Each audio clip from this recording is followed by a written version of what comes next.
O mundo em que Constâncio nasceu não tinha paciência para genealogias longas, nem para a delicadeza das velhas famílias senatoriais. Era um mundo de pressa.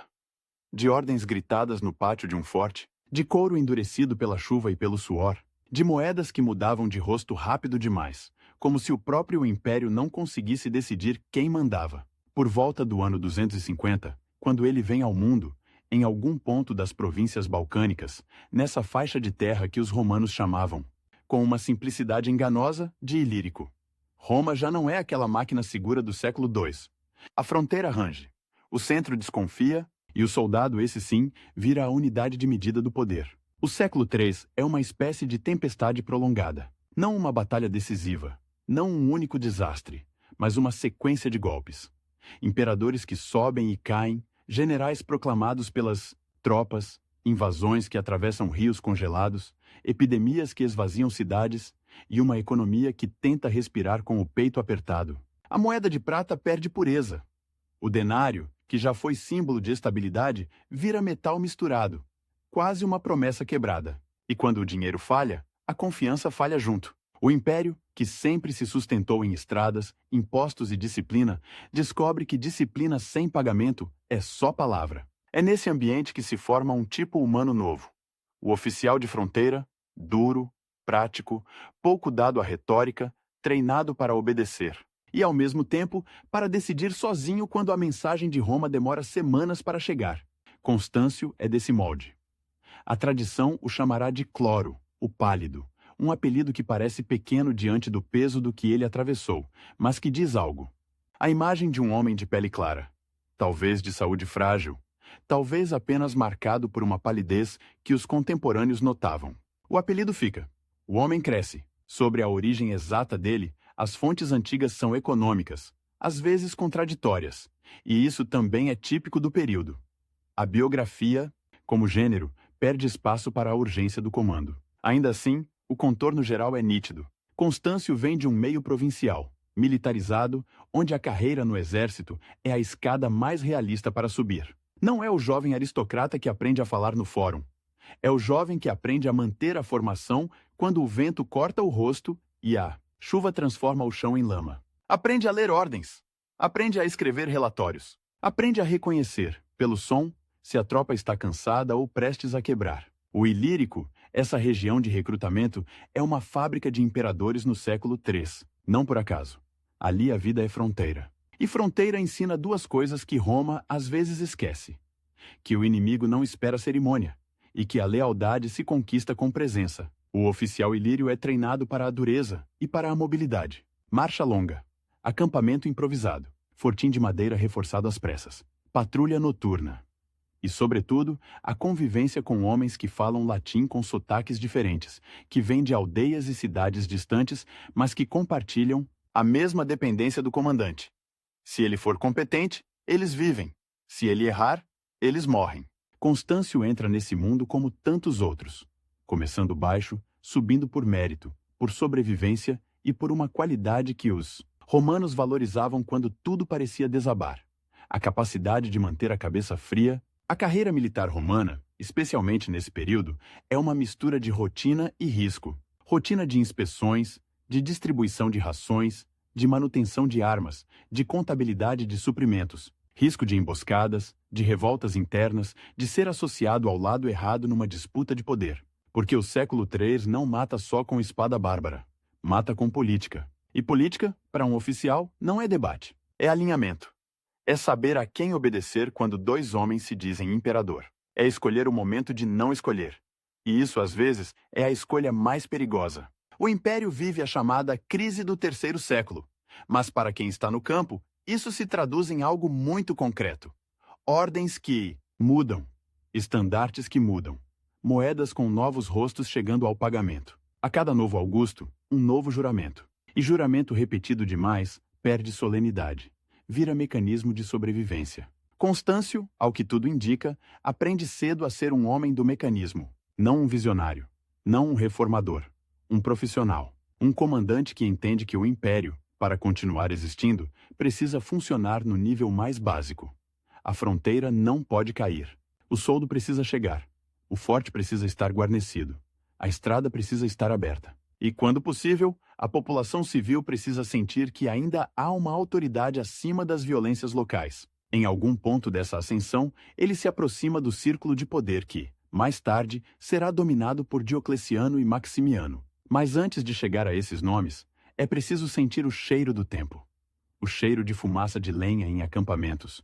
O cheiro de couro molhado. O cheiro de ferro. O exército romano do fim do século III é grande, mas não é mais aquele exército clássico das legiões pesadas e estáveis. Ele se adapta, cria unidades móveis, reforça a cavalaria, distribui tropas ao longo de linhas defensivas e, ao mesmo tempo, o Estado tenta reorganizar impostos, províncias, administração, tudo para sustentar a guerra permanente. Constâncio se destaca nesse ambiente porque não é apenas um homem de combate. Ele parece ter o tipo de competência que os superiores procuram quando precisam de alguém para segurar uma região inteira.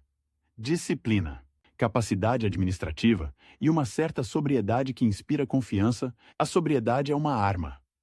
Um comandante que não se perde em excessos, que não promete o impossível, que não humilha seus subordinados por vaidade, tende a ser seguido, e ser seguido no fim é o que separa um general de um cadáver. A vida pessoal dele, como a de muitos oficiais, se mistura com a carreira. O casamento, a união, a família, tudo isso em Roma é também política. E é aqui que surge Helena.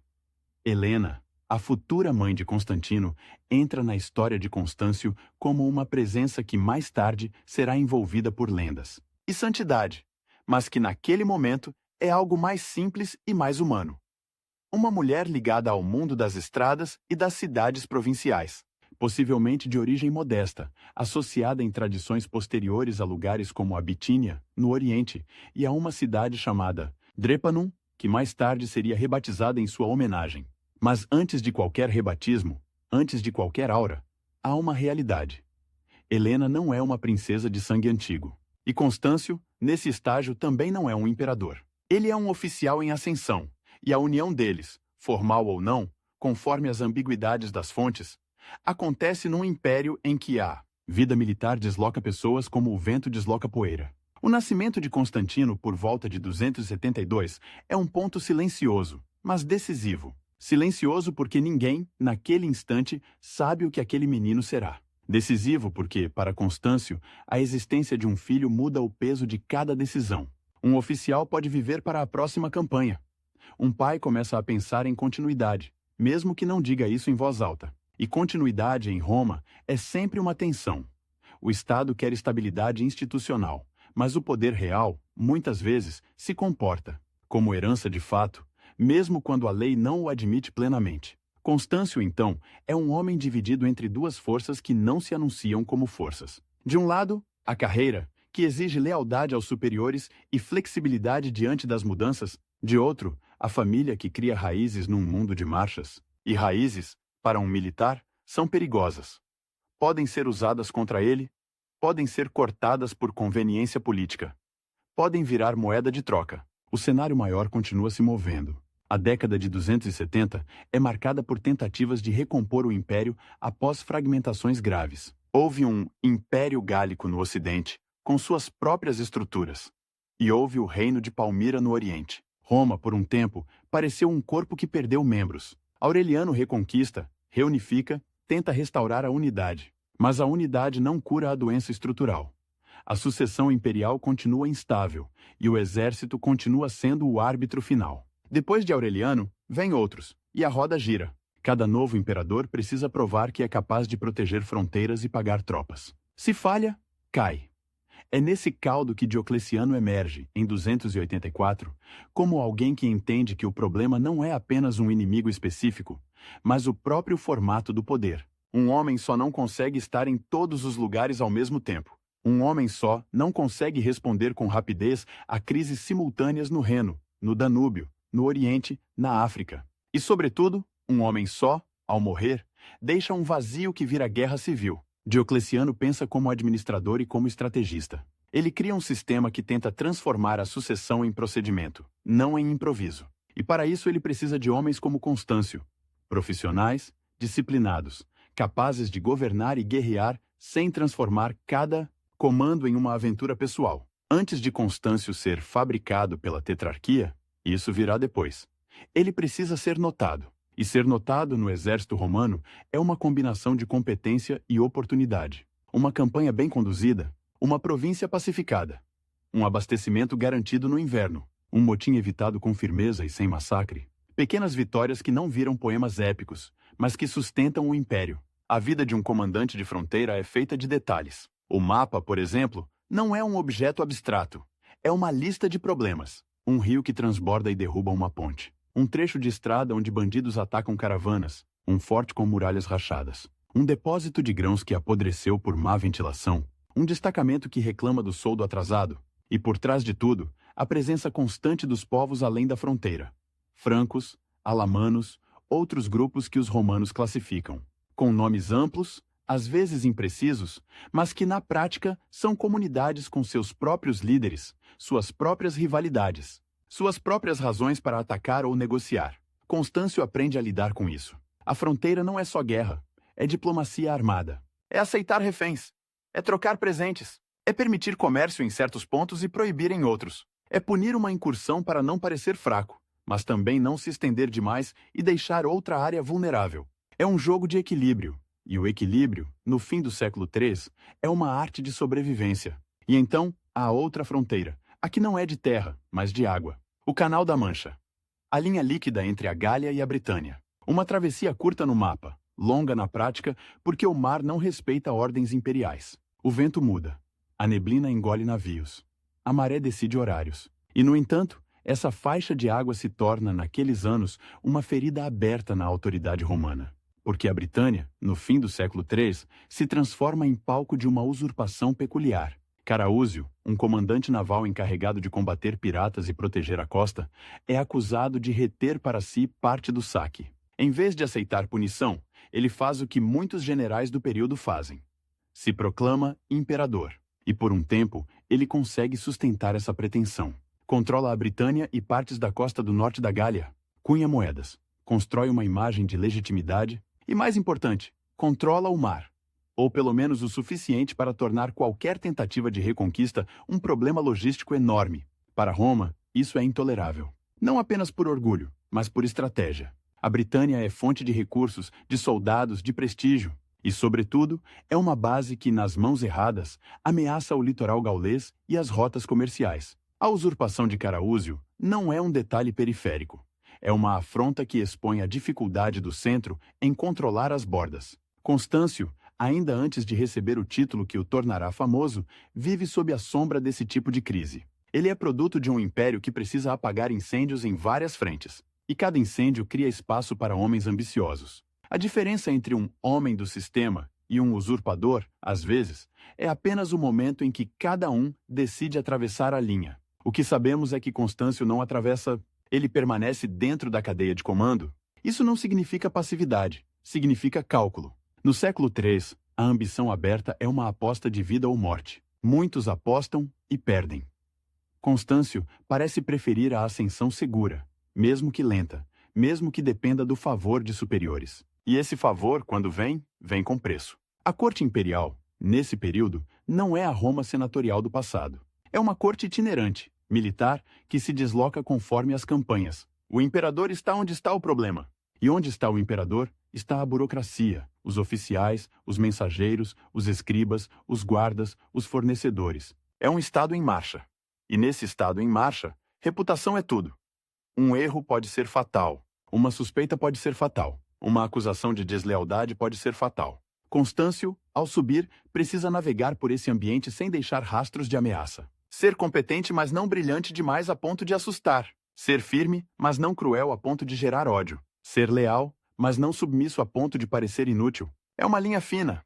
E ele caminha nela. Enquanto isso, Constantino cresce. Cresce num mundo de quartéis e deslocamentos, onde a figura do pai é, ao mesmo tempo, presente e distante. Presente como autoridade, como nome, como proteção. Distante porque a carreira militar não permite uma vida doméstica estável.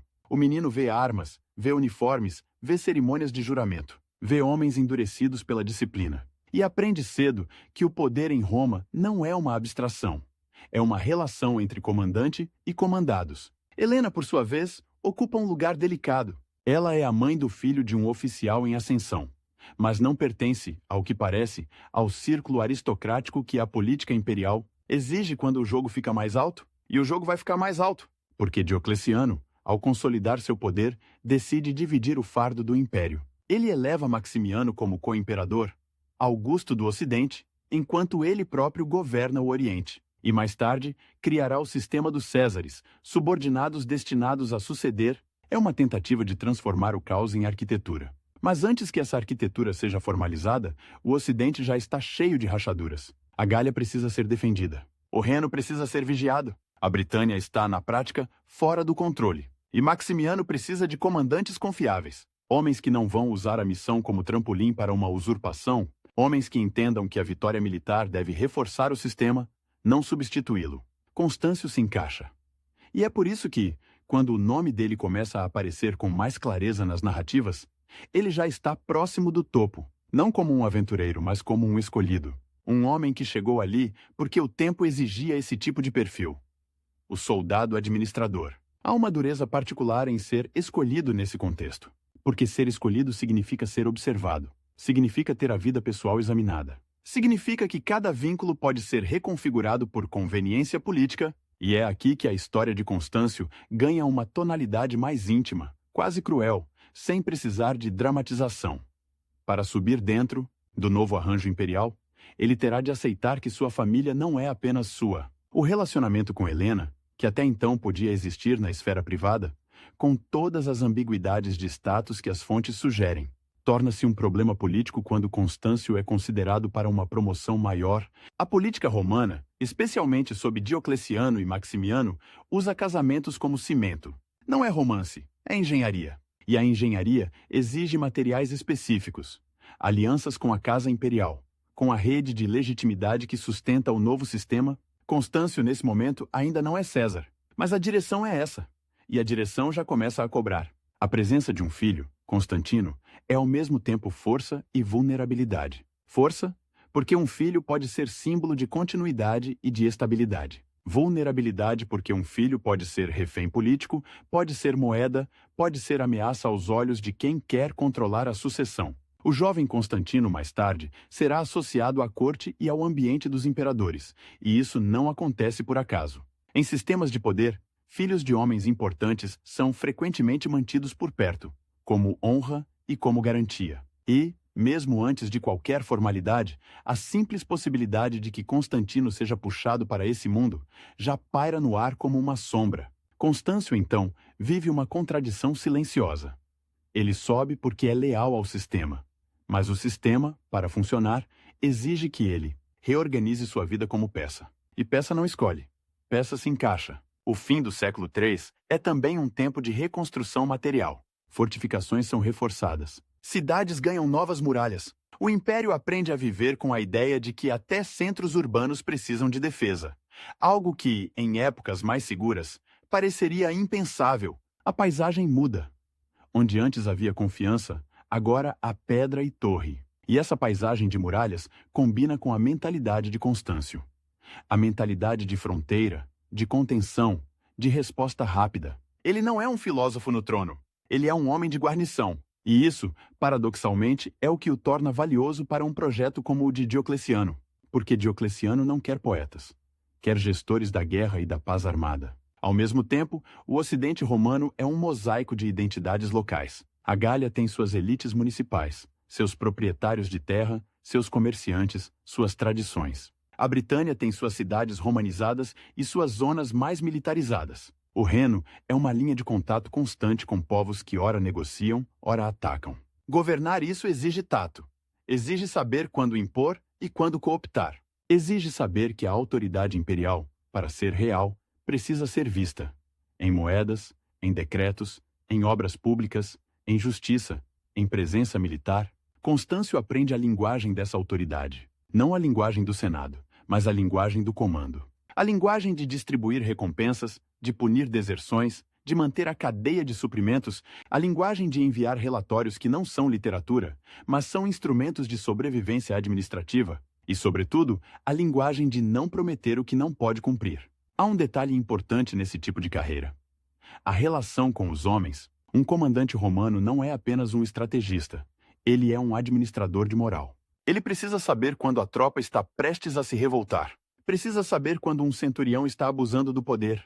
Precisa saber quando uma unidade está exausta e precisa ser rotacionada. Precisa saber quando um gesto simbólico, uma palavra, uma condecoração, uma presença no campo, vale mais do que uma ordem escrita. Constâncio, pelo que se depreende de sua trajetória posterior, tinha essa habilidade. Não a habilidade teatral de um demagogo, mas a habilidade prática de um líder militar que entende que o exército é uma comunidade de risco. E comunidade de risco exige confiança. Essa confiança, porém, não é sentimental, é funcional.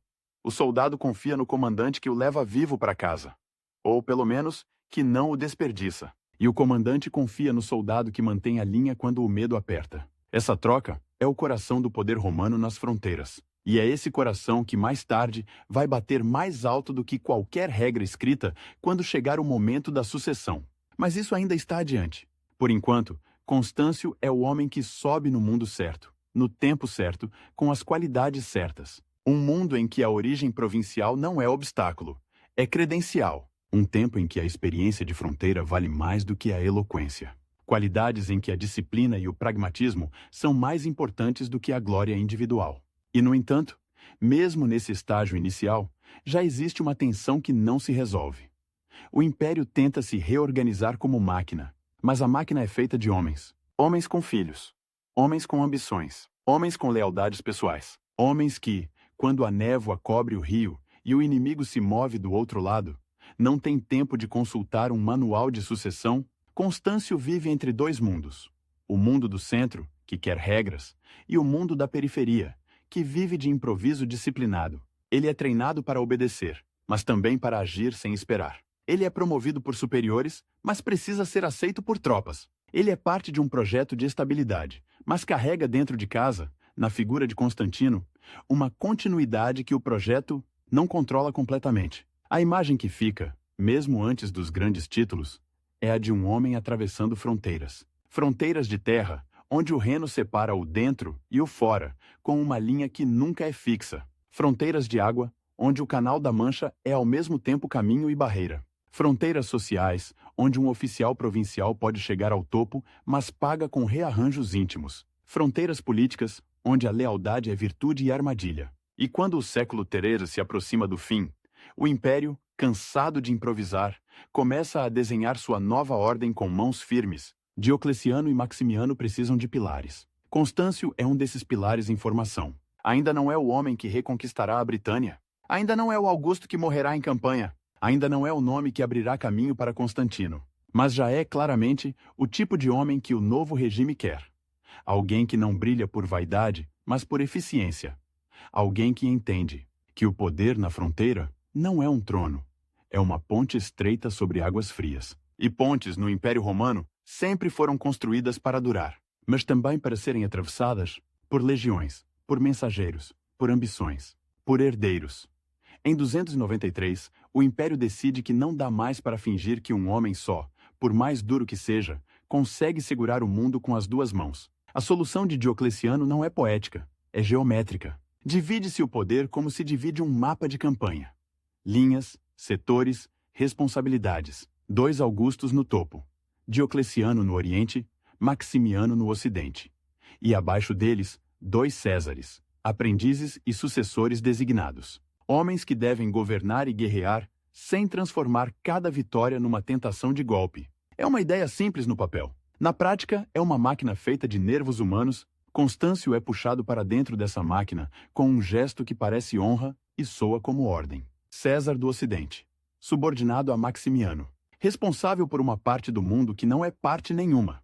É a Gália com suas cidades ricas e suas estradas antigas. É o Reno com sua linha de fortes e suas patrulhas. É a Britânia perdida do outro lado do mar.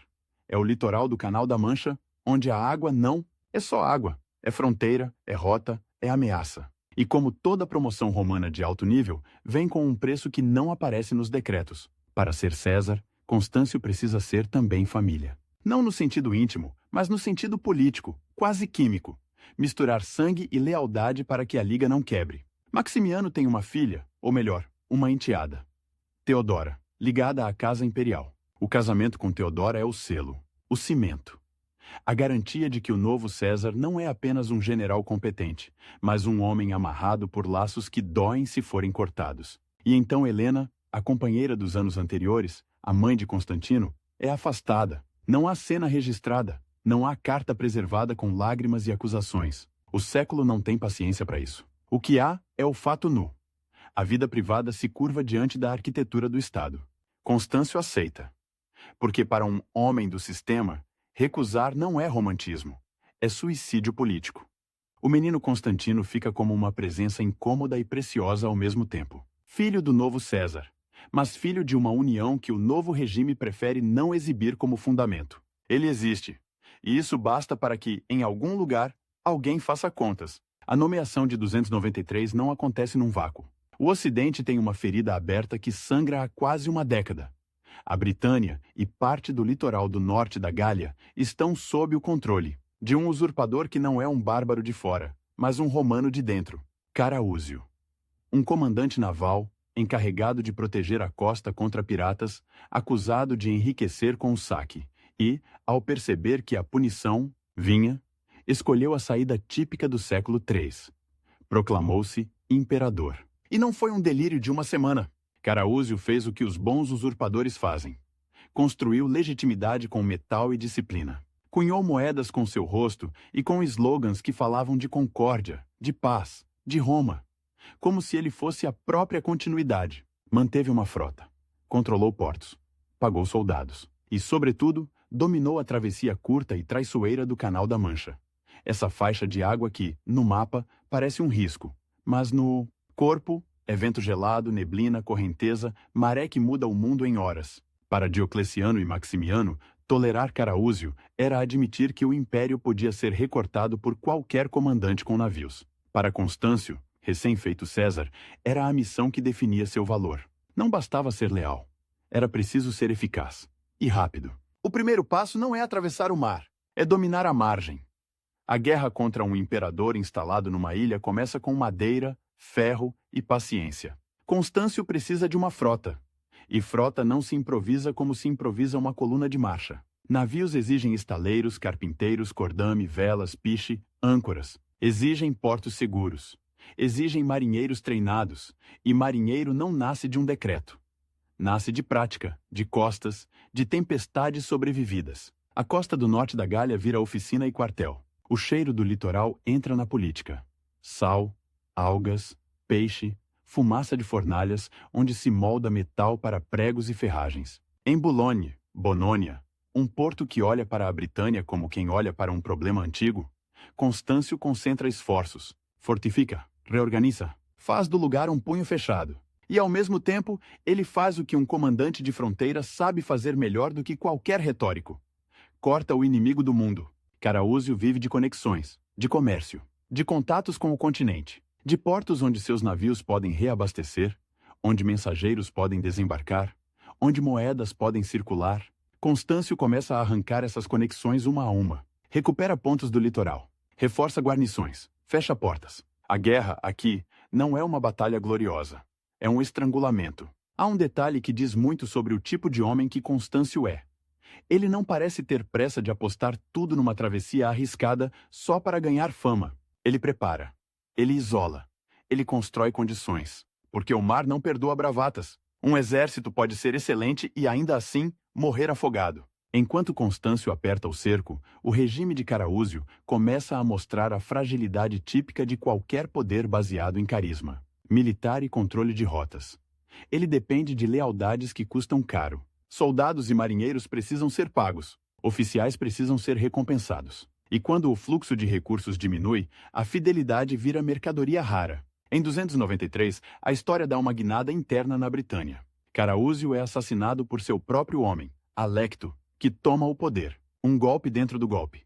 A usurpação continua, mas muda de rosto. E isso, para Constâncio, é ao mesmo tempo oportunidade e complicação. Oportunidade, porque regimes que começam a se devorar por dentro costumam ficar mais vulneráveis. Complicação, porque Alecto, para se manter, precisa provar força. E força, nesse contexto, significa endurecer o controle. Talvez aumentar a pressão sobre o continente, talvez intensificar ataques e pirataria. A costa do canal não é uma linha tranquila. É um tabuleiro onde cada porto pode virar faca. Constâncio segue com o método. Primeiro o continente, depois o mar. Ele toma Bonônia de volta. E isso não é apenas um ponto no mapa. É um símbolo. Um porto é uma boca. Quem controla a boca controla o alimento, a mensagem, o movimento. Com Bonônia segura, com o litoral mais firme, com estaleiros trabalhando, a ideia da travessia deixa de ser sonho e vira plano. E o plano, no fim do século III, é sempre uma soma de logística e sorte. A travessia do Canal da Mancha não é como atravessar um rio com pontes e barcaças. É enfrentar um mar estreito que se comporta como mar aberto quando quer. Neblina que apaga a linha do horizonte. Ventos que mudam de direção e empurram navios para longe do ponto de desembarque. Correntes que arrastam embarcações como se fossem folhas. E do outro lado, uma costa que pode estar guarnecida, com vigias, com fogueiras de sinalização, com tropas prontas para esmagar um desembarque mal coordenado. Constâncio precisa de coordenação. E coordenação, nesse período, é mensageiro a cavalo, é sinal de fogo, é disciplina de horário, é confiar que o outro comandante fará sua parte sem ver o todo. A Reconquista de 296, o ano que fica como marca da restauração da Britânia, é, na essência, uma operação de pinça. Constâncio, como César, organiza a ofensiva, mas a execução envolve seus subordinados, especialmente o prefeito do pretório Asclépio Odoto, homem de confiança, administrador e militar, encarregado de conduzir parte crucial da força. A frota parte, e o mar faz o que sempre faz: interfere. As fontes falam de neblina, de dispersão, de navios que se perdem uns dos outros, e isso, longe de ser detalhe romântico, é o tipo de coisa que decide impérios. Porque, numa operação anfíbia, perder a formação é perder o plano. Um desembarque pode virar massacre se o inimigo estiver esperando no lugar certo. Mas a neblina, que pode ser inimiga, vira aliada. Alecto e seus homens não conseguem reagir com precisão. As forças romanas conseguem desembarcar em pontos que evitam o grosso da defesa. E quando a infantaria pisa em terra, o jogo muda. Roma é mais confortável no chão do que no mar. A Britânia, naquele momento, não é uma ilha pacificada e homogênea. É uma província com cidades romanizadas, com vilas, com estradas, com muralhas, com guarnições. E é também um espaço onde a presença militar é constante, porque além das zonas urbanas, há áreas menos integradas. E porque a própria ideia de ilha não impede ameaças internas e externas. O poder de Alecto se apoia em tropas, em controle de centros, em medo e pagamento. A batalha decisiva acontece. Alecto cai. E com ele cai a pretensão de um império britânico separado. Há um episódio que circula nas tradições. Um destacamento de francos e outros mercenários, ligados ao regime usurpador, teria tentado saquear Londínio, Londres, e sido interceptado e destruído por tropas romanas que chegaram a tempo. A imagem é vívida. Uma cidade com suas ruas, suas construções de pedra e madeira, seu comércio, de repente ameaçada por homens que não têm compromisso com a administração, apenas com o saque. E então, a disciplina romana, a espada romana, a ordem romana, entrando como uma porta que se fecha. Se isso aconteceu exatamente assim em cada detalhe, o sentido é verdadeiro. A reconquista não é só derrubar um usurpador, é impedir que a transição vire caos. Porque quando um regime cai, o vácuo chama predadores. Constâncio chega à Britânia como restaurador. E restaurar, em Roma, é um verbo pesado. Significa reabrir a cadeia de impostos, reinstalar governadores leais, reorganizar guarnições, recolocar a moeda imperial em circulação, fazer com que as cidades voltem a olhar para o continente não como inimigo, mas como centro. E, sobretudo, significa mostrar presença. O imperador, mesmo César, precisa ser visto. Precisa aparecer em cerimônias, em julgamentos, em inspeções. Precisa distribuir donativos às tropas, porque a lealdade militar é alimentada por rituais e por dinheiro. Precisa confirmar privilégios de elites locais, porque as elites municipais são o tecido que mantém a administração funcionando no dia a dia. Precisa às vezes perdoar para pacificar e punir para não parecer fraco. A Britânia, reintegrada, vira também um espelho do que a tetrarquia quer ser. Um sistema em que o poder central consegue reagir, corrigir, recompor. Diocleciano e Maximiano podem apontar para a ilha e dizer: funciona. O usurpador caiu. A ordem voltou. A máquina responde. E Constâncio ganha reputação. Não a reputação do conquistador teatral, mas a do executor competente. O homem que recebeu uma missão difícil e entregou o resultado. Só que resultado, no Império Romano, nunca é definitivo. A fronteira muda de lugar. A ameaça muda de forma. E assim que a Britânia volta ao controle, o olhar de Constâncio precisa retornar para a outra linha que nunca dorme. O Reno. A Gália é o coração do Ocidente tetrárquico. Rica, urbanizada, cheia de rotas comerciais, cheia de cidades com conselhos locais, com aristocracias municipais que falam latim e, muitas vezes, carregam tradições celtas por baixo da toga. Mas a Gália é também a antecâmara do mundo além do rio. E além do rio, há grupos que os romanos chamam de francos, alamanos, e outros nomes que, na prática, são confederações fluidas, alianças temporárias, chefes que sobem e caem. Jovens guerreiros que buscam prestígio em incursões. Constâncio, como César, precisa ser o homem que segura essa porta. Segurar a porta não é apenas vencer batalhas. É manter uma rede de fortes. É garantir que as estradas militares estejam transitáveis. É manter depósitos de grãos e forragem. É assegurar que as cidades não entrem em pânico a cada rumor de invasão. É, às vezes, atravessar o rio para punir e dissuadir. E voltar antes que outra crise estoure em outro lugar. A tetrarquia, nesse sentido, é um regime de presença. Os imperadores não ficam sentados em Roma esperando relatórios. Eles se movem. A corte é itinerante. O poder tem cheiro de cavalo e poeira. E Constâncio, que veio da vida de fronteira, se adapta a isso como quem veste uma armadura já usada. Há também a dimensão simbólica. Diocleciano e Maximiano constroem uma linguagem de poder que é quase religiosa. Títulos, cerimônias, imagens imperiais que reforçam a ideia de que o Estado é maior do que qualquer indivíduo. O imperador aparece em moedas, em estátuas, em inscrições. A tetrarquia quer que o povo veja não um homem, mas uma instituição. Constâncio participa disso. Ele é César, não por aclamação espontânea das tropas, mas por designação dentro de um esquema. Isso muda a forma como ele precisa se apresentar. Ele não é um usurpador que precisa convencer. Ele é um representante que precisa confirmar. E, no entanto, por trás dessa linguagem institucional, a realidade continua sendo a mesma de sempre. Quem segura a fronteira é o exército. E o exército segue homens, não abstrações. É aqui que a vida pessoal de Constâncio volta a assombrar o sistema de maneira silenciosa. Porque enquanto ele se torna peça central do Ocidente, seu filho Constantino cresce e começa a ser percebido não apenas como criança, mas como potencial. E potencial, em Roma, é sempre perigoso. A tetrarquia foi desenhada para evitar dinastias, para evitar que o império vire herança familiar, para evitar que a morte de um imperador gere automaticamente a ascensão do filho, e com isso, a guerra civil de pretendentes. Diocleciano quer sucessão por escolha, por mérito, por designação controlada. Mas o mundo romano tem memória, tem hábito, tem instinto. Soldados se acostumaram a seguir filhos de comandantes, porque o filho carrega o nome, a rede de patronagem, a promessa de continuidade. Elites locais se acostumaram a negociar com famílias, porque famílias dão previsibilidade e o próprio Constâncio, por mais disciplinado que seja, não é uma máquina. Ele é pai. O casamento com Teodora produz outros filhos.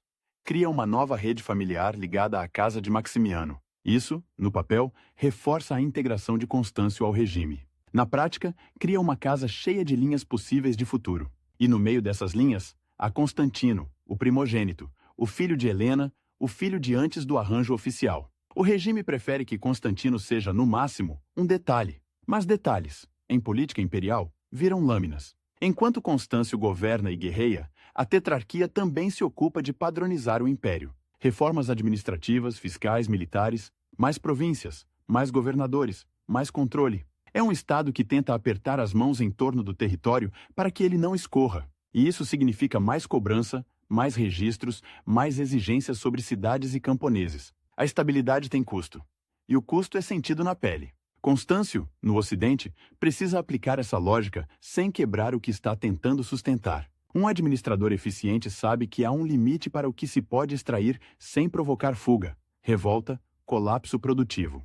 E um comandante de fronteira sabe que uma província exaurida não sustenta guarnições. Ele se move entre cidades gaulesas, onde ainda há anfiteatros e termas, mas onde também há muralhas novas, erguidas com pressa e medo. Ele passa por estradas onde marcos imperiais lembram que Roma ainda mede o mundo, mas onde viajantes carregam histórias de ataques e de impostos. Ele entra em quartéis onde o latim é misturado com sotaques de todas as províncias, e onde a lealdade é renovada com juramentos que soam antigos e ao mesmo tempo urgentes. E de tempos em tempos, o mar volta a aparecer como refrão. Porque a Britânia, uma vez reconquistada, não pode ser abandonada. Abandonar é convidar outro Caraúzio. A ilha precisa de guarnições, de governadores, de rotas seguras. Precisa de navios patrulhando. Precisa de portos funcionando. Precisa de uma ponte constante com a Gália. A travessia do Canal da Mancha vira rotina estratégica. Não uma aventura única, mas um corredor que precisa ser mantido aberto. E manter um corredor marítimo aberto é trabalho sem glamour. Inspeção de navios, reparo de cascos, recrutamento de marinheiros, punição, de deserção, combate a piratas, vigilância de enseadas. Constâncio, que ganhou a Britânia com uma operação complexa, agora precisa mantê-la com administração. E a administração é o tipo de vitória que não aparece em arcos triunfais, mas que decide se o império dura mais uma geração. Ao mesmo tempo, a figura de Maximiano paira sobre ele. Constâncio é César do Ocidente, mas não é o topo. Ele responde ao Augusto. Isso significa que suas vitórias são, em parte, vitórias do sistema, não dele. E isso é intencional. A tetrarquia quer reduzir o brilho individual para aumentar a estabilidade coletiva. Só que o brilho individual não desaparece. Ele apenas muda de lugar. Quando moedas começam a circular com o nome e a imagem de Constâncio, quando inscrições o chamam de César, quando cidades o recebem, com cerimônias, o povo não pensa em arquitetura de governo. Pensa em homem. Pensa em rosto. Pensa em quem está ali, de carne e osso, distribuindo justiça, punindo, recompensando, garantindo que o pão chegue, que a estrada esteja segura, que o inimigo não atravesse o rio. E o exército, sobretudo, pensa em comandante. É assim que a tetrarquia, tentando matar o velho hábito dinástico, acaba alimentando outro hábito antigo. O de que a autoridade real se concentra onde há presença e vitória. Constâncio, ao cumprir o papel de César exemplar, acumula algo que não se mede em títulos: confiança de tropas e reconhecimento local. E isso é poder bruto, mesmo quando embrulhado em papel institucional. A reconquista da Britânia, portanto, não é apenas um episódio militar, é um laboratório. Mostra que o sistema consegue reagir, mostra que um César pode ser eficaz sem ser usurpador. Mostra que o Ocidente pode ser governado com mão firme a partir da Gália. Mas também mostra outra coisa, mais sutil, que, no momento em que o comandante pisa na praia e os soldados o seguem, a legitimidade não vem só de Diocleciano e Maximiano. Vem do fato de que ele venceu, e vitória, em Roma, é uma moeda que circula por conta própria. Constâncio volta e avança entre duas margens: a margem do dever e a margem da realidade. O dever diz: você é peça. Você é designado. Você é parte de um mecanismo. A realidade diz: você tem homens que te seguem. Você tem um filho que carrega seu nome. Você tem províncias que te conhecem. Você tem fronteiras que dependem de você. O sistema o fabrica como César, mas ao fabricá-lo, também o torna inevitável. E no fundo, tudo isso acontece sob o mesmo céu cinzento do norte, onde o vento do mar entra pelos portos e o vento do Reno entra pelos vales, onde a água, seja rio, seja canal, não é paisagem, é linha de vida. A ponte frágil entre centro e periferia, entre ordem e improviso, entre o que foi planejado em palácios e o que é decidido por homens armados na beira do mundo. A Gália que Constâncio governa depois da reconquista da Britânia não é um cenário de mármore e discursos. É um território de trabalho, pesado, de contas feitas em tábuas enceradas, de ordens gritadas em pátios de caserna, de estradas onde o cascalho range sob as rodas, e onde cada ponte é, ao mesmo tempo, passagem e ponto vulnerável. A vitória de 296 devolve a ilha ao Império, mas não devolve a paz ao Ocidente. Ela apenas muda o tipo de preocupação. Antes, o problema tinha nome e rosto: Caraúzio, depois Alecto, e vinha do mar. Agora, o problema volta a ser o que sempre foi para um comandante romano no norte: a fronteira que respira, o Reno que separa e conecta, e a política que, em vez de espada, usa casamento, promoção e humilhação. Constâncio é César, mas César não é rei. César é um homem com uma missão e com um superior.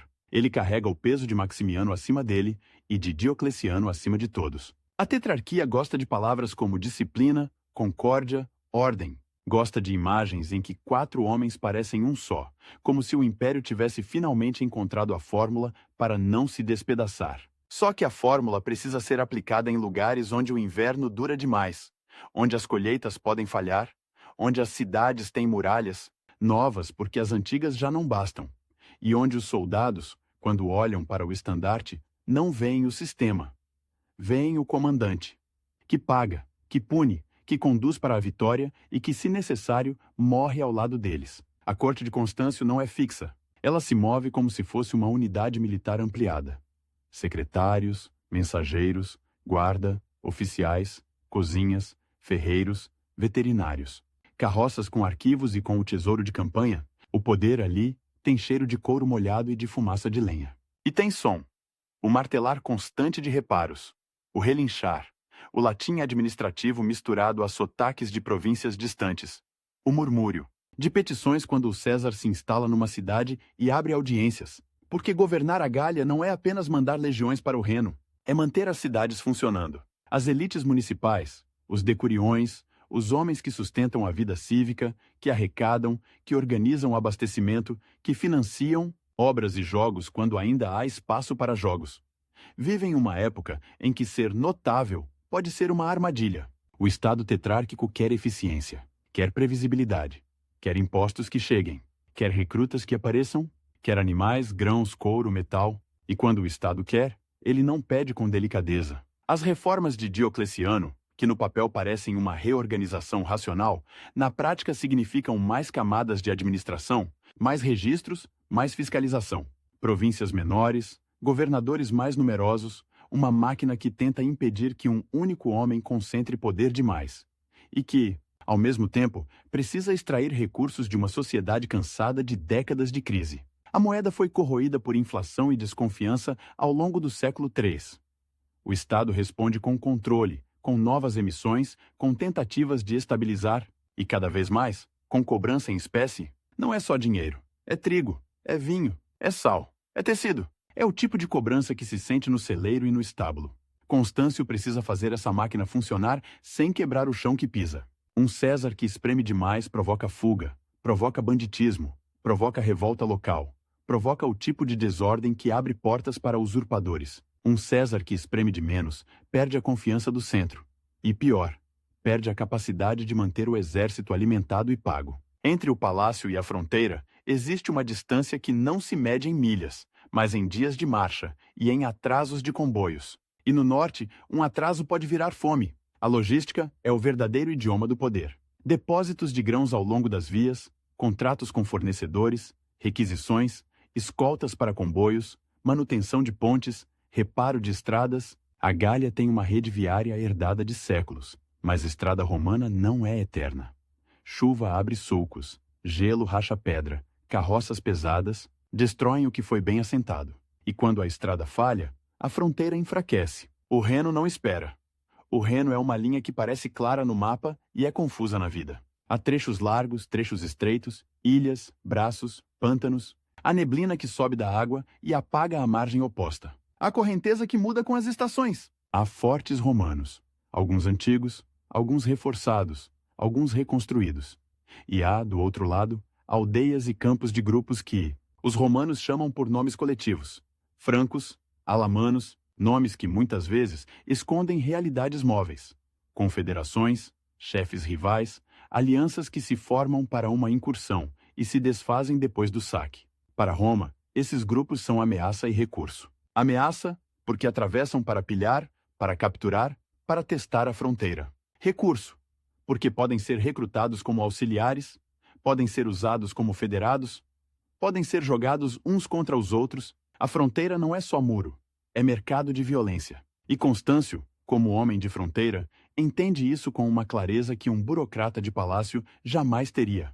Ele precisa manter guarnições alertas, precisa garantir que os fortes tenham madeira, ferro, cal, que as paliçadas sejam reparadas, que as torres tenham vigias. Precisa de patrulhas fluviais, de barcos leves, de homens que conheçam a água. Precisa de cavalaria para reagir rápido quando uma coluna inimiga aparece onde não deveria. E precisa, sobretudo, de informação. Mensageiros, espiões, informantes locais. Comerciantes que atravessam e trazem rumores, prisioneiros interrogados. A fronteira vive de boatos, e boato, quando ignorado, vira surpresa. A imagem pública de Constâncio se constrói nesse cotidiano. Não é o imperador distante que aparece uma vez por década. É o César que inspeciona, que aparece em acampamentos, que distribui donativos quando a campanha termina, que confirma promoções, que pune deserção.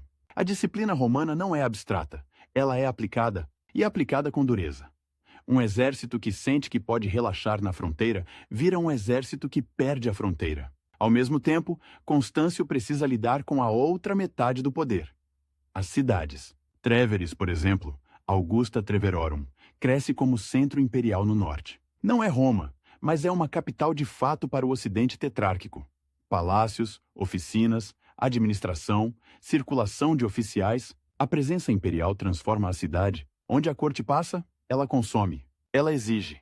Ela cria oportunidades para alguns e ruína para outros. Artesãos trabalham para o Estado, comerciantes fornecem, proprietários são requisitados, e os conselhos municipais, que antes podiam se orgulhar de autonomia cívica, agora se veem como engrenagens de uma máquina maior.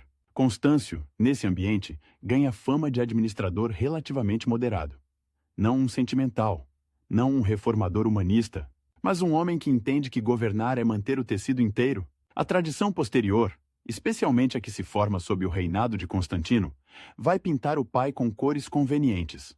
Justo, equilibrado, quase benevolente. É preciso desconfiar do retrato perfeito, mas também é preciso entender por que esse retrato cola. Porque, comparado a outros tempos e a outros homens, Constâncio parece menos dado a teatralidades cruéis. Ele não precisa provar legitimidade com sangue em praça pública. Ele já tem a legitimidade do sistema. E ainda assim, ele precisa provar competência todos os dias. A competência inclui algo que raramente aparece em estátuas: negociação. Comandantes romanos negociam o tempo todo.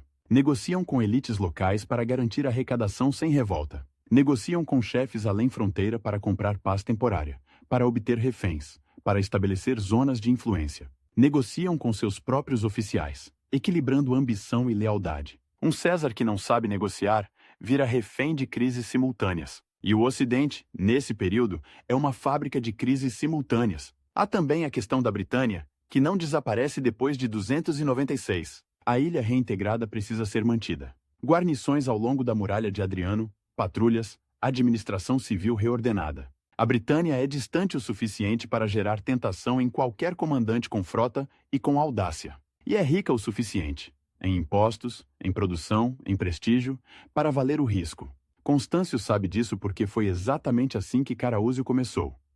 Um homem com navios e com uma costa mal protegida. Então o Canal da Mancha volta a ser refrão. Travessias regulares, mensageiros indo e vindo, navios de patrulha, portos como Bonônia e outros pontos do litoral funcionando como válvulas do império. O mar ali não é romantismo, é uma estrada que pode virar abismo. E cada vez que um navio parte, há sempre a possibilidade de tempestade, de neblina, de atraso, de naufrágio. A fronteira marítima exige uma atenção que Roma, por séculos, não precisou dar com tanta intensidade. O século III ensinou que o mar também pode produzir imperadores, e é nesse cenário de fronteiras, água e muralhas, portos e fortes, que a política religiosa do império entra como uma lâmina inesperada. Em 303, Diocleciano e seus colegas iniciam a chamada Grande Perseguição contra os cristãos. Não é um episódio isolado de violência espontânea. É uma política imperial, com éditos, com exigências de sacrifício aos deuses tradicionais, com destruição de locais de culto, com confisco de livros, com prisões de clérigos. A intenção é restaurar unidade e favor divino num império que se vê ameaçado por dentro e por fora. Para muitos governantes romanos, a recusa cristã em sacrificar não é apenas teologia. É desobediência pública, é quebra de coesão. Mas o império não é uniforme. E o ocidente de Constâncio, especialmente a Gália e a Britânia, parece aplicar essa política com menos ferocidade do que o Oriente. Não porque Constâncio seja um tolerante moderno, mas porque governar é escolher onde gastar energia. Um César no norte, com o Reno sempre inquieto, com a Britânia recém-reintegrada, com cidades que precisam de estabilidade, pode considerar que uma perseguição total, com caça sistemática, com execuções em massa, é um luxo perigoso. A ordem imperial existe e precisa ser respeitada. Mas a forma de respeitar pode variar. O que se percebe nas tradições é uma aplicação mais limitada. Destruição de alguns edifícios, exigências formais, pressão administrativa, mas menos derramamento de sangue do que em outras regiões. Isso não significa ausência de sofrimento. Significa outra coisa. Que o Estado tetrárquico, apesar de sua pretensão de uniformidade, depende do temperamento e das prioridades de homens como Constâncio. A máquina é rígida no desenho, mas flexível na execução. E essa flexibilidade, que salva províncias de convulsões, também revela uma verdade incômoda. O sistema precisa de indivíduos, precisa de julgamento pessoal, precisa de pragmatismo. Precisa, em última instância, de homens que decidam quando obedecer ao pé da letra e quando obedecer ao espírito. Essa nuance religiosa tem consequências políticas. Cristãos, ainda minoritários mas já presentes em cidades e redes comerciais, lembram quem os perseguiu e quem os poupou. Elites locais observam, soldados observam. E mais tarde, quando Constantino construir sua própria relação com o cristianismo, a memória do pai como governante menos severo vira capital simbólico. Não é que Constâncio esteja preparando o futuro do filho com intenção clara. É que cada decisão administrativa deixa rastros, e rastros em Roma viram argumentos. Enquanto isso, a vida familiar de Constâncio continua sendo um ponto sensível.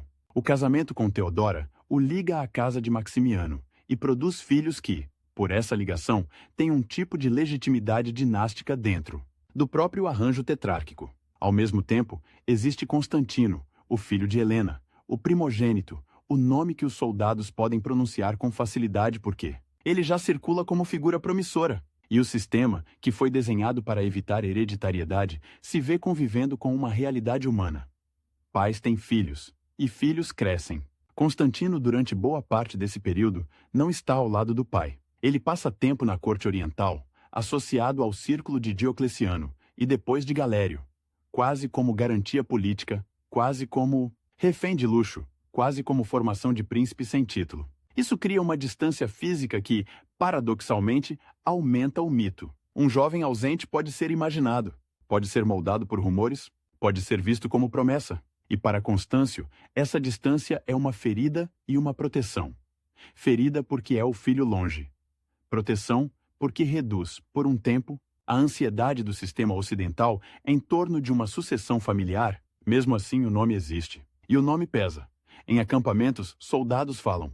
Em cidades notáveis comentam. A tetrarquia tenta substituir a lógica do sangue pela lógica da escolha. Mas o exército romano tem memória de dinastias recentes, de filhos que sucedem pais, de nomes que garantem continuidade. A própria propaganda imperial, com suas imagens de concórdia e de estabilidade, pode ser lida de duas maneiras: como celebração do sistema ou como desejo de que uma casa forte mantenha o mundo em ordem. O público não é um bloco homogêneo. Ele interpreta conforme seus medos. Constâncio, nesse ambiente, precisa ser cuidadoso. Ele não pode parecer um homem que prepara um golpe dinástico. Isso seria suicídio político. Mas ele também não pode apagar o filho do mundo. Isso seria suicídio pessoal. E talvez militar. Porque soldados gostam de continuidade. Então ele faz o que homens do sistema fazem. Mantém-se dentro das formas, mas não destrói as possibilidades. Governa bem. Mantém o exército satisfeito. Mantém as províncias relativamente estáveis. E deixa que o tempo faça o resto. O tempo, porém, não é neutro.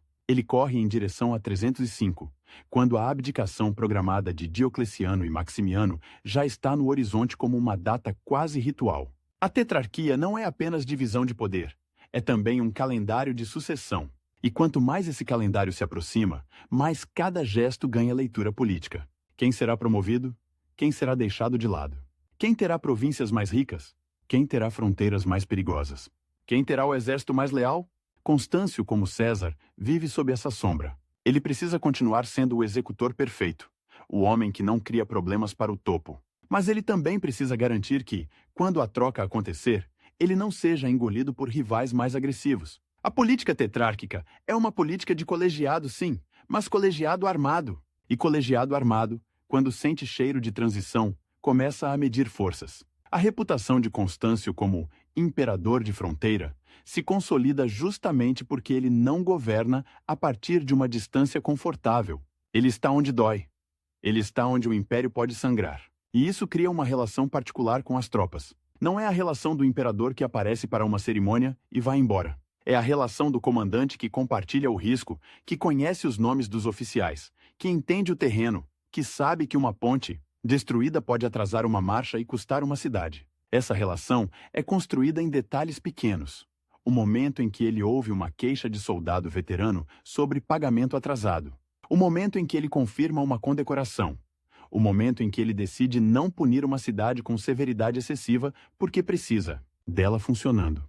O momento em que ele manda reforçar um forte em vez de gastar recursos em um monumento. São escolhas que não viram poesia, mas viram lealdade. E lealdade, no mundo romano, é uma força que pode atravessar decretos. A tetrarquia quer que a autoridade venha de cima para baixo, como uma corrente bem soldada. Diocleciano, Maximiano, os Césares, os governadores, os oficiais, as cidades, mas a fronteira ensina outra geometria. A autoridade também sobe de baixo para cima, do soldado que decide obedecer, do oficial que decide permanecer fiel, da cidade que decide abrir os portões e colaborar. Constâncio, ao ser eficiente, ao ser pragmático, ao ser presente, acumula essa autoridade subterrânea. E ela não aparece em títulos. Ela aparece quando um exército marcha com confiança porque acredita no homem à frente. O paradoxo do seu governo na Gália e na Britânia é esse.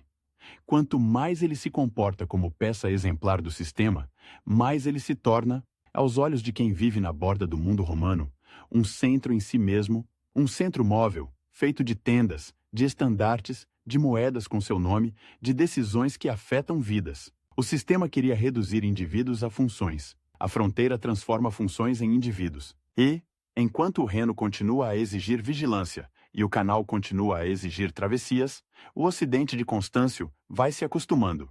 Há uma ideia perigosa, a de que a estabilidade tem rosto. Não o rosto distante de Diocleciano no Oriente, não o rosto cerimonial de Maximiano, mas o rosto do César que está ali, no frio, no barro, no vento salgado, garantindo que o mundo romano não se parta. É uma estabilidade construída com madeira e ferro, com grãos e sal, com juramentos e punições, com pragmatismo. E, sem que ninguém precise dizer em voz alta, essa estabilidade começa a parecer algo que deveria continuar, de algum modo. Por algum caminho, mesmo que o desenho oficial diga outra coisa, o 1º de maio de 305 não chega como um trovão.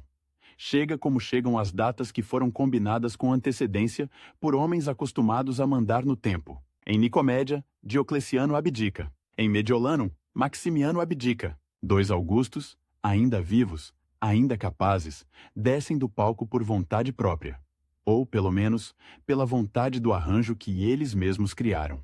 Para um romano criado na ideia de que o poder se toma e se perde com sangue, aquilo tem algo de antinatural. Para um soldado que viu usurpadores surgirem do nada, aquilo parece quase uma peça encenada. Mas o Império, naquele momento, precisa acreditar que a encenação é realidade, porque a alternativa é o retorno ao caos. No Ocidente, Constâncio deixa de ser César. Vira Augusto. A palavra é a mesma de sempre, antiga, pesada, cheia de ecos de Augusto, o primeiro. Só que agora ela não vem com a aura de Roma.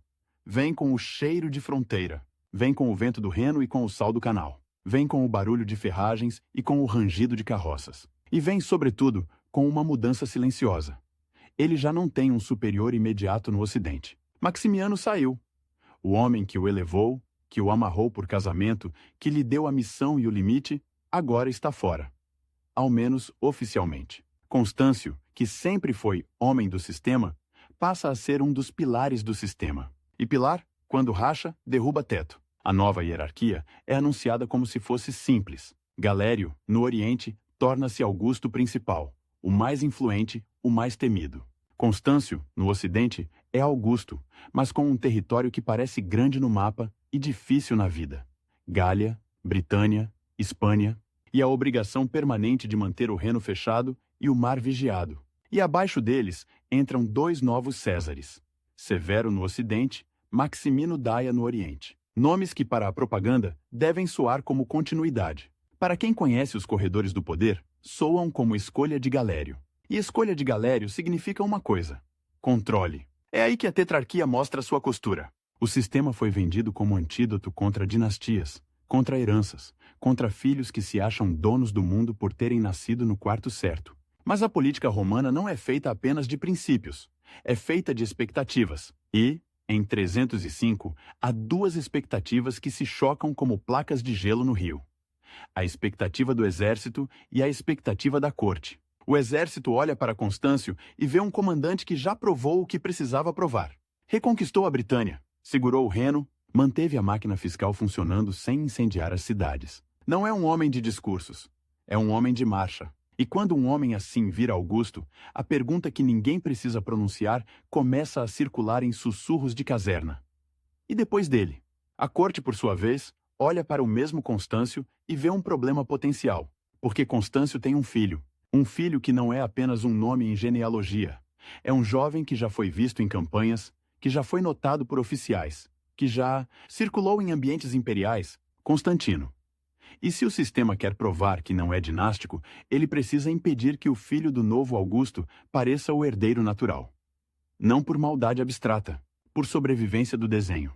Constâncio sente isso no corpo antes de sentir em palavras. A tetrarquia é um edifício de cerimônias, de títulos, de moedas com rostos e epítetos, de estátuas em que 4 homens se abraçam como se fossem irmãos. Mas por trás da pedra há carne. Há ciúme, há medo, há cálculo. Galério, agora no topo, não é Diocleciano. Diocleciano era o arquiteto, o homem que pensava em décadas, que gostava de ordem como um engenheiro, gosta de linhas retas. Galério é o homem da força, o homem que subiu pela espada e confia na espada. E um homem assim tende a ver em qualquer popularidade alheia uma ameaça. Constantino, nesse momento, está no Oriente, perto de Galério. A tradição posterior vai insistir na imagem do jovem mantido sob vigilância, quase como garantia de que Constâncio não se moverá fora do roteiro. Refém é palavra forte, mas o mecanismo é reconhecível em qualquer império. Manter perto de si aquilo que pode virar bandeira do outro. E para Constâncio, isso é uma corda no pescoço. Ele é Augusto, mas o filho está longe. Ele é pilar do sistema, mas o sistema segura a sua família como se segurasse uma peça de xadrez. E então o tempo começa a apertar. Porque Constâncio não é jovem. Ele é um homem de campanha, de frio, de noites mal dormidas, de doenças que se pegam em marcha e nunca mais largam. A vida de fronteira envelhece cedo.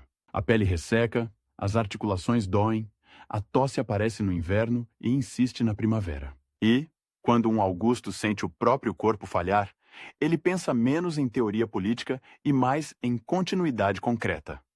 Quem segura as tropas quando eu não estiver? A resposta oficial seria: o César designado, Severo, no Ocidente. Um homem do círculo de Galério, um soldado experiente, mas sem o vínculo direto com as legiões da Gália e da Britânia, que Constâncio construiu ao longo de anos. A resposta real, na cabeça de muitos soldados, é outra. O filho do comandante, o nome que pode ser gritado num pátio de caserna sem que ninguém pergunte quem.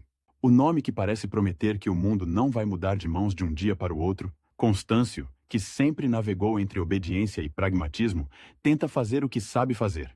Reduzir risco. Ele precisa de Constantino ao seu lado, não para declarar sucessão, isso seria declarar guerra ao sistema, mas para ter o filho presente, visível, integrado ao exército ocidental, reconhecido como parte da casa do Augusto.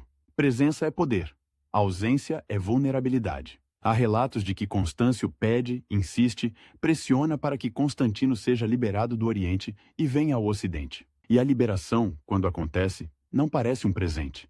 Parece uma fuga autorizada a contragosto. A imagem que atravessa as fontes é a de um jovem que parte rápido, quase como se cada dia de atraso pudesse fechar uma porta. Estradas longas, postos de troca de cavalos, noites curtas. O império é grande, mas tem veias, vias pavimentadas, mansiones, estações de correio imperial. Quem tem autorização pode atravessar o mundo com velocidade surpreendente. Quem não tem, fica preso. Constantino atravessa, chega, e quando pai e filho se reencontram, não é uma cena de romance familiar. É política em estado bruto. Um Augusto e um homem jovem que carrega, no rosto e no nome, a possibilidade de um futuro que o sistema não planejou. Constâncio não precisa dizer muito. Basta que o filho esteja ali, ao lado, em público, em inspeções, em audiências, em cerimônias militares. Basta que os soldados vejam. Basta que os oficiais registrem mentalmente. O poder romano é feito de sinais. Mas o Ocidente não dá descanso para sinais. Ele exige ação. E Constâncio escolhe a ação que, para um imperador de fronteira, é quase inevitável: voltar à Britânia. A ilha, reintegrada em 296, continua sendo um lugar onde a autoridade precisa ser reafirmada com presença. A Britânia é distante. A Britânia é úmida. A Britânia é um mundo de neblina e de lama, de estradas que somem sob chuva, de fortalezas que olham para o nada. E, acima de tudo, a Britânia é um símbolo. Caraúzio e Alecto mostraram que, com navios e com audácia, a ilha pode virar trono. Um Augusto que quer provar que controla o Ocidente precisa pisar ali. Precisa atravessar o canal? Precisa mostrar que o mar não separa o poder, apenas o testa. A travessia do Canal da Mancha, para um romano, não é uma viagem turística. É logística e risco. Navios reunidos em portos da costa, Bonônia, entre outros pontos, carregando homens, cavalos, armas, suprimentos. O mar muda de humor rápido. A neblina pode engolir uma frota. O vento pode empurrar embarcações para longe do destino. E, mesmo quando tudo dá certo, o desembarque é sempre um momento vulnerável. Homens apertados, animais nervosos, equipamento pesado, a necessidade de organizar rapidamente uma coluna em terra, Constâncio atravessa. E atravessa como Augusto. Isso importa, porque, na mentalidade militar, o comandante que atravessa com você é o comandante que merece sua lealdade. O mar ali vira ritual de confiança. Uma ponte frágil entre centro e periferia. Uma ponte que só existe enquanto alguém a atravessa. Na Britânia, o alvo imediato não é um usurpador com coroa. É a fronteira do norte. Os Pictos, nome romano para grupos do norte da ilha, além das linhas fortificadas, continuam a pressionar, a atacar, a testar. A muralha de Adriano, com suas pedras antigas e seus fortes, é mais do que monumento. É cicatriz viva. Guarnições ali vivem em estado de alerta permanente. O frio entra por frestas. A chuva não pede licença. A madeira apodrece. O ferro enferruja. E quando um ataque acontece, ele é rápido, brutal, e some de volta na paisagem. Constâncio vai para o norte. E com ele, vai Constantino. Pai e filho em campanha. Isso por si só é uma mensagem, não uma mensagem escrita em édito, mas uma mensagem que se lê em marcha. A casa do Augusto está aqui, na lama, no vento, no limite do mundo romano. A autoridade não está em Roma, está onde o estandarte está. A campanha, como tantas campanhas de fronteira, é menos uma grande batalha decisiva e mais uma sequência de movimentos. Avançar, punir, queimar depósitos inimigos, capturar gado, tomar reféns, impor termos, recuar para posições seguras. É guerra de desgaste, guerra de demonstração, guerra para lembrar ao outro lado que atravessar a linha tem custo. E para o exército, é também uma forma de manter disciplina. Campanha ocupa, canaliza, dá propósito. Um exército ocioso é um exército que pensa demais. Só que o corpo de Constâncio não acompanha o ritmo que a política exige. Ele está no fim de uma vida de serviço. E a Britânia não perdoa. O clima, a umidade, as noites frias, a alimentação de campanha, o esforço constante, tudo isso pesa. Doenças respiratórias, febres, infecções. O tipo de coisa que, em tempos sem antibióticos, pode derrubar um homem em dias. Um imperador pode ter médicos, pode ter cuidados, pode ter tendas melhores, mas não pode negociar com a biologia. E então acontece aquilo que, para a tetrarquia, é o pior tipo de acontecimento. A morte fora do roteiro. Constâncio morre em Eboraco, Iorque. Uma cidade que, para os romanos, é posto avançado e centro administrativo do norte britânico. Não é Roma, não é Nicomédia, não é Mediolanum. É uma cidade de fronteira, com muralhas, com quartéis, com o cheiro de fumaça e de couro, com o barulho de soldados. Morrer ali é morrer no meio do exército. E morrer no meio do exército significa que o primeiro público da morte não é o Senado, não é a burocracia, não é a propaganda, é a tropa. A data fica marcada. 25 de julho de 306. O verão britânico, que para um Mediterrâneo ainda parece frio, com luz longa e céu instável. A notícia corre rápido pelos corredores do acampamento, pelos pátios, pelas ruas. Um Augusto morreu. E no mundo romano, quando um imperador morre, abre-se um vazio que não dura, porque vazio de poder é convite. E convite, na fronteira, é perigo. O sistema tetrárquico tem uma resposta pronta para esse vazio. A resposta é administrativa. O César do Ocidente, Severo, deveria assumir como Augusto, seguindo a lógica da sucessão planejada. É o desenho, é a teoria. É o que manteria a encenação intacta. Mas o exército não vive de teoria. Vive de lealdade pessoal, de hábito, de medo do desconhecido. Vive de memórias recentes. Caraúzio, Alecto, a Britânia separada, a necessidade de um comandante forte. Vive de uma pergunta simples que se resolve com um gesto simples. Quem está aqui, agora, para nos liderar? Constantino está ali, ao lado do corpo do pai, ao lado dos oficiais, ao lado das legiões que marcharam com Constâncio. Ele não é um burocrata enviado de longe. Ele não é um nome em carta. Ele é presença. E presença, naquele momento, vale mais do que qualquer decreto vindo do outro lado do mar. A aclamação acontece como acontecem as aclamações militares romanas. Não como eleição formal, mas como explosão organizada. Gritos, escudos batidos, estandartes erguidos. Oficiais que, em vez de conter, canalizam. Um homem é elevado porque a tropa decide que ele deve ser elevado. E quando a tropa decide, o resto do império precisa reagir. Não porque concorda, mas porque entende a realidade. Um exército com um imperador é um fato. Um exército sem imperador é uma ameaça ambulante. Constantino é proclamado imperador. Augusto, para alguns. César, talvez, na linguagem que tentará conciliar com o sistema. Mas o gesto essencial já foi feito. A fronteira escolheu. O canal, mais uma vez, vira ponte frágil. A notícia precisa atravessar a água, chegar à Gália, chegar às cidades, chegar aos outros imperadores. E cada milha percorrida por mensageiros é uma milha em que a decisão se solidifica.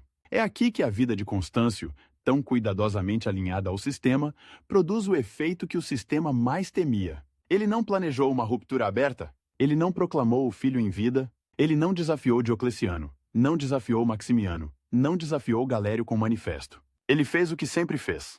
Governou, combateu, manteve a fronteira, atravessou o mar quando era necessário. E, ao fazer isso, construiu uma lealdade que não cabia em organogramas. A tetrarquia queria que o poder fosse impessoal. Constâncio, por ser eficiente e presente, tornou o poder pessoal aos olhos de quem carregava armas. E quando ele morre, a lógica antiga de Roma, a lógica que o sistema tentava domesticar, reaparece com força. O exército escolhe. O chefe no momento crítico. A ironia é cruel. O homem moldado para obedecer às regras rígidas do arranjo tetrárquico morre no lugar onde as regras sempre foram mais fracas. Na fronteira, no acampamento, entre soldados. E deixa, como herança, não um decreto, não uma reforma, não um edifício monumental, mas um fato consumado, um filho aclamado, um nome elevado, uma faísca. Galério, no Oriente, recebe a notícia e precisa decidir como reagir. Se aceitar plenamente Constantino como Augusto, legitima a hereditariedade que o sistema prometeu evitar. Se rejeitar, arrisca guerra imediata com as legiões do Ocidente, num momento em que o Império ainda está cheio de tensões. A resposta tende a ser o meio-termo romano. Reconhecer parcialmente, tentar encaixar o fato na teoria, conceder a Constantino um título menor, César, enquanto promove Severo a Augusto do Ocidente. Uma tentativa de dizer: sim, vocês aclamaram, mas nós ainda mandamos na linguagem. Só que linguagem, em Roma, é arma de dois gumes. Chamar alguém de César quando ele foi aclamado como Augusto pode ser visto como humilhação. Pode ser visto como provocação, pode ser visto como convite para provar, com espada, aquilo que o título nega. E, ao mesmo tempo, aceitar o título de César pode ser visto como prudência, como paciência, como capacidade de esperar o momento certo. Constantino, jovem, ambicioso, mas também treinado na política imperial, entende que às vezes é melhor segurar a lâmina e sorrir. Enquanto isso, no Ocidente, a morte de Constâncio abre outra porta que ninguém queria ver aberta. A porta de Maximiano e de seu filho, Maxêncio. Maximiano, o velho Augusto que abdicou em 305, não desapareceu do mundo. Ele está vivo, com redes, com prestígio militar, com memória de comando. Maxêncio, em Roma, sente o cheiro do vazio e do descontentamento. A cidade eterna, que a tetrarquia tratou com frieza, deslocando centros de poder para outras capitais, exigindo impostos, impondo disciplina, guarda ressentimentos. E ressentimento, quando encontra a oportunidade, vira revolta. Assim, a morte de Constâncio em York não é um evento local. É uma pedra lançada num lago que já estava tenso. Ondas se espalham. Britânia, Gália, Itália, Oriente. A tetrarquia, que parecia uma máquina de estabilidade, revela-se uma máquina que depende de sincronização perfeita. E sincronização perfeita não existe quando homens morrem, quando exércitos aclamam, quando ambições antigas acordam. O mais impressionante é perceber como tudo isso nasce de coisas concretas, quase banais, de uma travessia de mar, de uma campanha no norte úmido, de um corpo que não aguenta mais, de soldados que batem escudos porque precisam de um líder agora, não amanhã. O sistema tinha calendários, a fronteira tem urgências. Constâncio, em vida, foi o tipo de governante que a tetrarquia queria produzir. Disciplinado, pragmático, eficaz, sem teatralidade. Excessiva, capaz de manter províncias funcionando e fronteiras seguras. Ele foi, por anos, a prova de que o arranjo podia funcionar. E, no entanto, ao morrer, ele mostra o limite do arranjo. Nenhum sistema romano, por mais engenhoso, consegue apagar a velha química. Entre comandante e tropa, entre pai e filho, entre presença e lealdade. O Canal da Mancha, que ele atravessou para reconquistar e depois para reafirmar, volta a ser símbolo final. Uma faixa de água que separa e conecta, uma fronteira líquida que, por um instante, parece controlar o destino. Porque a notícia precisa cruzá-la. Porque as ordens precisam cruzá-la, porque os homens precisam cruzá-la. Mas no fim, a água não manda. Quem manda é quem está na margem com soldados. Eboraco fica para trás como lugar de morte e nascimento político. Morte de um Augusto que serviu ao sistema. Nascimento de um imperador que vai, pouco a pouco, dobrar o sistema até ele se partir. Constâncio não vive para ver as guerras civis que virão, as alianças improváveis, as traições, as batalhas que decidirão o século. Ele morre como viveu. Em campanha, na borda do mundo romano, com o peso do império nos ombros e o frio britânico entrando pelos ossos. Mas o que ele deixa não é silêncio, é movimento. É um exército que já escolheu, é uma sucessão que escapou do desenho. É a prova de que, em Roma, a estabilidade nunca é apenas um plano. É sempre uma negociação com a realidade. E a realidade, na fronteira. Fala alto, fala rápido, e não espera que os homens em palácios terminem de escrever seus decretos.